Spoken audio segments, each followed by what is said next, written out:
Many attackers, many hackers are very socially aware. They're very good at manipulating conversations and talking to people to get them to reveal information. Most stereotypes have attackers and hackers as just these nerdy guys sitting in a dark room click-clacking away on a keyboard. Now, there are going to be hackers like that, but there are many hackers who are just very good at talking to people, very good at conning people. And that's social engineering in a nutshell. So attack principles are different principles within social engineering.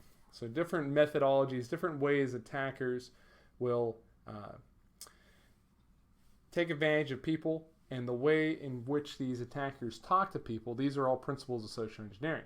So these are going to hold true for any type of social engineering attack, whether it's a phishing attack, a voice phishing attack, a regular phishing attack with email, maybe a chat or an in-person conversation. These are all just general techniques that people are going to use, these attackers are going to use. And remember, attackers, when they use social engineering attacks, like to take advantage of social norms, normally accepted forms of behavior. Attackers like to take advantage of human kindness. They want to take advantage of the fact that people like to hold the door open for other people, or that they want to reciprocate. If you do something nice for me, I should do something nice for you. That's a big principle within social engineering. Authority and intimidation is one technique often used by attackers. Attackers will claim to be a legitimate authority. You might know these attacks where a phishing attack where attackers will call individuals and claim they're from the IRS or from the FBI. Hey, we're from the IRS. We've detected fraudulent activity within your tax records. Can you please confirm your Social Security number with us? And they'll try and sound very convincing. They'll try and sound like they're from the IRS. They might say, oh, I'm from the IRS. This is my agent number, 628874. My name's Mr. Miles Barkley, and I am representing your case. We've detected fraudulent activity on your account. Possibly, I just need you to verify your Social Security with me and some basic information so we can talk about the details on your account. And they might talk to you like that. And some people, especially if you catch people unawares, or maybe they're distracted by something else, or they might have seen something on their credit report that is a little off, maybe they would be fooled by this. Senior citizens are often fooled by these types of attacks. And attackers take advantage of that. They want to use that to get as many people to fall for these attacks as possible. They might also take advantage of a power structure within an organization. So they might claim to be from the IT team. They might call an employee within a company and say, hey, we're from the IT team. We need to verify some settings with you real quick remotely. I need you to do this and this on your laptop and then read off these numbers to me. And the employee might say, oh, okay, you're from the IT team. Oh, it's Chuck from IT. I need you to read off these numbers for me real quick. We're doing a big server update. Oh, sure. They might catch somebody unawares. If the attacker has some basic knowledge of the organization and and their targets, they can be very successful at these types of attacks. This can be a form of spear phishing as well. So you have some basic information about the company. You know the positions within the company. So you might target somebody, maybe an intern, and that intern has some access that the attackers could use to further exploit. So the attackers would claim they're from IT or claim they're from management, and then try and gather information from those people. Now, this could be over the phone. This can also be with email. You can claim authority with an email, and you can try and intimidate people. And attackers take advantage of the fact that a lot of people like to avoid conflict too. That's one way in which attackers can be successful with this technique. A consensus is when attackers take advantage of social proof. Social proof is when you see many other people doing an action, so you think that action is acceptable, or everybody's doing it. Oh, it must be pretty okay. So you could say an attacker's calling an employee within an organization, and that employee's giving them some pushback. Hey, this is Chuck from IT. I need you to email these files to me we're doing this big server install and I need some information from you. Well, maybe, the employee is giving you some pushback. Maybe Susan is kind of suspicious of who you are and she doesn't really know it, Chuck.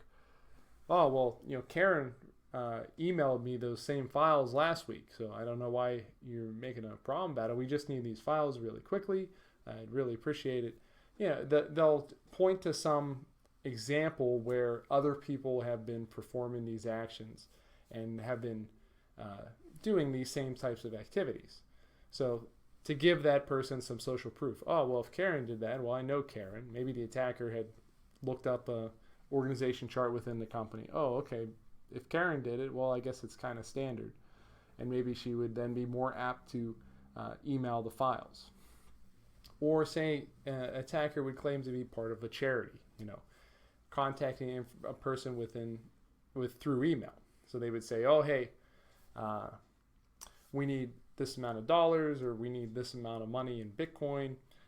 Please donate. We've had so many people donate over the past few months. We really appreciate all your support.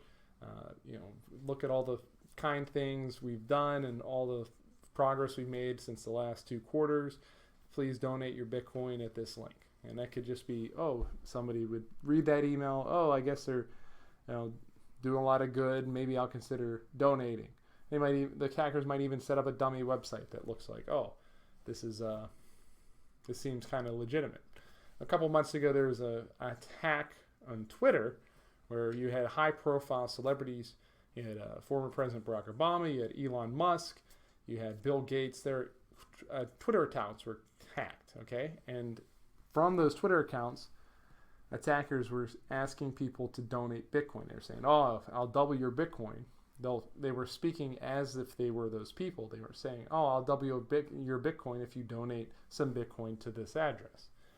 And that was like a form of social proof or consensus. It was a little bit between authority and consensus, because you had lots of people commenting on this within Twitter.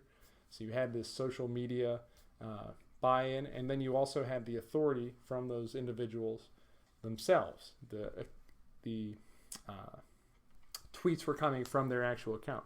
If you want to learn how this attack was perpetrated, we have a great blog article on our website. It goes into detail about it, but it's a good example.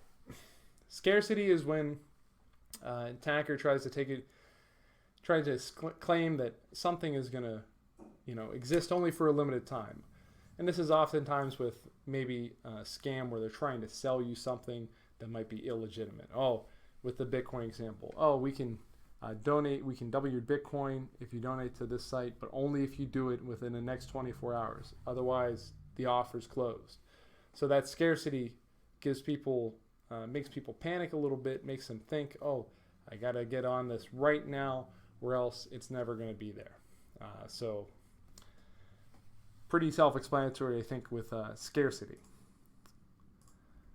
Urgency is the same type of thing, but it's time sensitive. So scarcity would be more, you have to get on board with this. We only have X number of slots. We only have 50 slots available. The first 50 people who donate their Bitcoin are going to get their Bitcoin doubled. Urgency would be, okay, you need to donate your Bitcoin by 9 p.m. If you don't do it by 9 p.m., then it's going to go away. You're not going to have the offer. So attackers might even say, someone's life's in danger. I need this information. You need to read me the serial number off your laptop. Or I need you to tell me the make and model of the server you're using. We have a fire here, and we have to put out the fire. We need the configuration setting for that server. You got to tell me right now. Okay, it's this. We're using Windows Server 2010, and this is a server is this model and make. Okay, great, bye. Something like that would be urgency. And it works. This is why these are established attack methodologies, because attackers find success with them. Familiarity and trust. This is where an attacker takes advantage or exploits a target by introducing that target to something familiar, something that they like.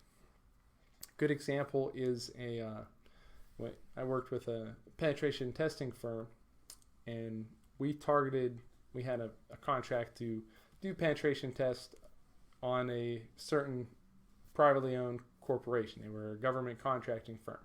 They wanted to test their security, their perimeter defenses, their network defenses. They wanted to test how secure their organization was. Now, they had very good network defenses. We did some reconnaissance. We determined that they had good perimeter defense. So we decided we knew the CEO and we knew what he liked. We knew that he liked the Capitals, the hockey team, and we knew that he liked a certain charity. So we crafted a message for him, a PDF, and we said, hey, donate to this charity. You can donate by buying these tickets to the Capitals. And it was his favorite charity and his favorite sports team. And he saw this email. It seemed legitimate. Everything seemed on the up and up. He opened the email, he opened the PDF. He actually went forward with the donation. And because he opened that PDF, we had a malicious script in the PDF that gave us access to his computer remotely. So we had access to the CEO's computer remotely. We were able to copy whole hard drives worth of information and present it to the security team at the end of the penetration test, saying this is what we were able to get. So we absolutely exploited the familiarity and trust factor there. But that's what attackers will do. They'll give you something that you're familiar with, that you already trust. Like in that Twitter example, you already trust those people who are making those tweets. That's why that attack was successful. It could have been much more successful, but it was successful. It was as successful as it was. So that's familiarity and trust. And those are the different attack methodologies.